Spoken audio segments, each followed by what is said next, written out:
There's a Texas tradition and a big load of pride. Lone Star Transportation with old Doug at the helm, hauling heavy and oversized across this great realm.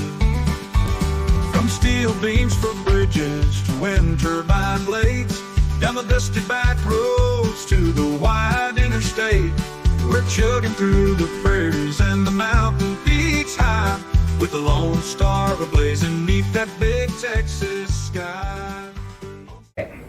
Welcome back to episode 6 of Ride for the Brand. I'm Nicole Bishop. I'm the recruiting manager here at Lone Star Transportation.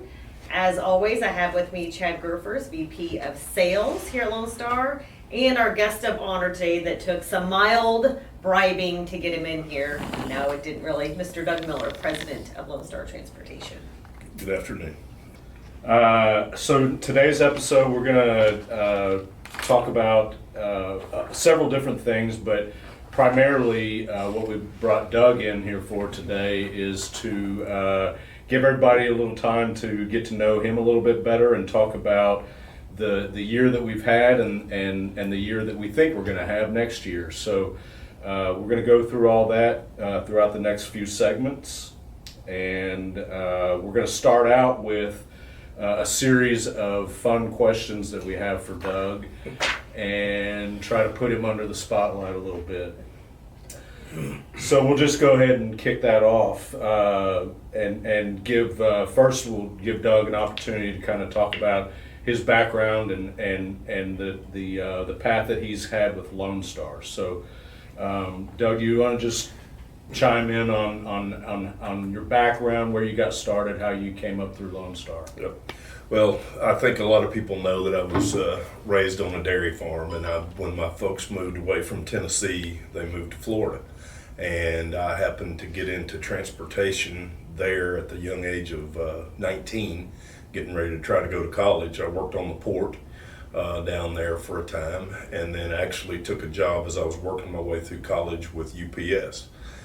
Started with them in 1984, I believe, 1984, giving my age away, and worked with them, was with them for 16 years, worked my way into a management position, on up into a terminal manager and a division manager before I left there. I left when the IPO was created, because a lot of people did pretty good then at UPS there, and I was wanting to get back into the segment of transportation that I had cut my teeth on just a little bit at the port, and that was heavy, wide, high, tall, and rail shipments that I was helping manage down there, as well as, I loved the thought of getting down in the hull of a ship and helping unload that with the guys. So I took a job, when I left UPS, got on with GE Power Systems. We were building 500,000-pound generators there in Pensacola. Managed their inbound supply chain. That's how I came to know Tex Robbins at Lone Star at the time. Lone Star was one of my biggest and best vendors at the time, as far as me doling out freight to them. GE Power Systems became GE Wind, and when that happened, I worked there for about another year and a half. Tex and I had become pretty close. I was in Germany at the time. He offered me a job. And I said, I got to finish what I started here. And I said, I'll come back and we'll talk. So then in September of 2004, or actually August of 2004, I got back. I came here, we talked, and then the rest was history. I started in September 27th, 2004, and have been here now for 20 plus years. Awesome. So awesome. We know what you do every day. Give some the listening audience here. What do you view as your main responsibilities around here every day? Well, I think main responsibilities around here is, number one, I like to stay in touch with all the operations and everything, and see what we're doing, see what we're moving.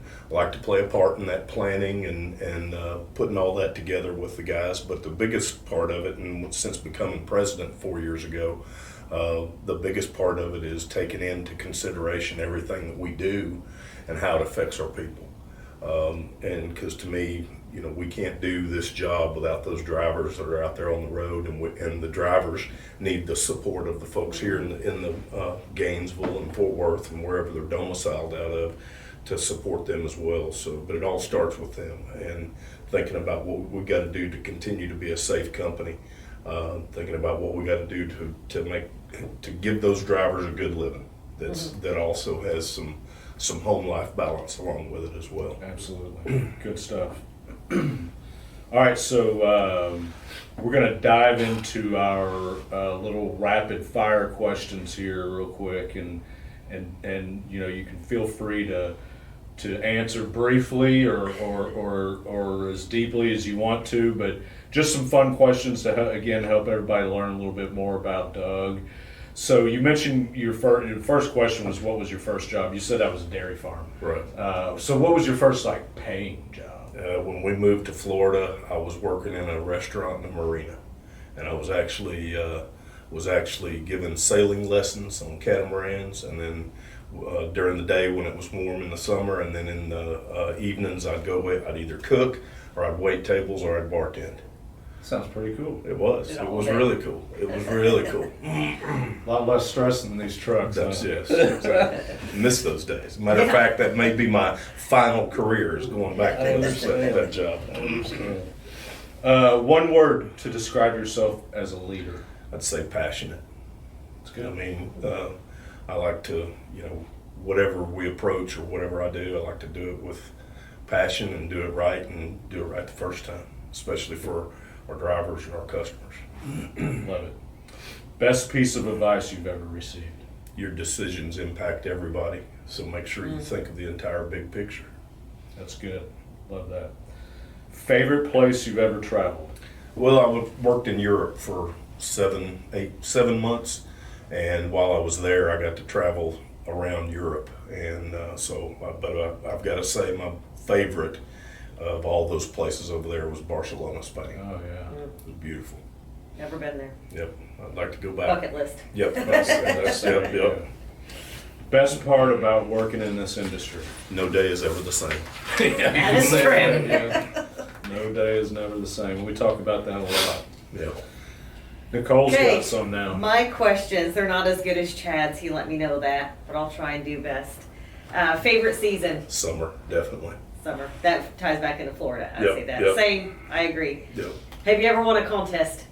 Yeah, actually, my wife and I, when we just had kids and moved to Pensacola, or we'd had kids and moved to Pensacola, we came back to the church that we got married in. They had a fair, and we got raffle tickets for, they were raffling off a Trailblazer or whatever it was back in the day, back in that time, the early 90s.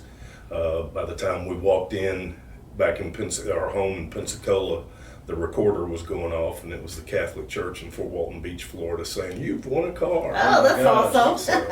Never won nothing like that, but that's pretty cool. That's one and only time. Number one bucket list item. I'd go back to Europe, Back to Europe. especially Spain. Yeah. And Ireland was beautiful too, but those two countries would really be on the list. Okay. And then what was your last impulse buy? It's probably the one that's sitting on my desk now. I'm a gadget guy. I like new technology, so if a new phone comes out or whatever, I like to get them. So it's pretty much anything that has to do with being a gadget. Okay. How many times a week do you go to the gym? 4 at least, maybe 5 if I get an extra day in. So Okay. anyway, at Everybody's least always 4. asking about that. How often does he go to the gym? Now you know. At least 4 days a week. So this first session that we've been through for now is going to be in what we're going to call our private link. Let me say that again. Mm-hmm. This. All right. We'll cut it and splice it. There we go. Yep.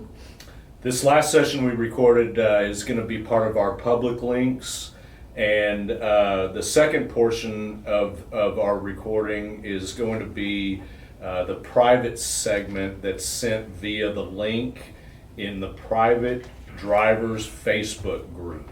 So make sure you click on that link to listen to the rest of the interview with Doug.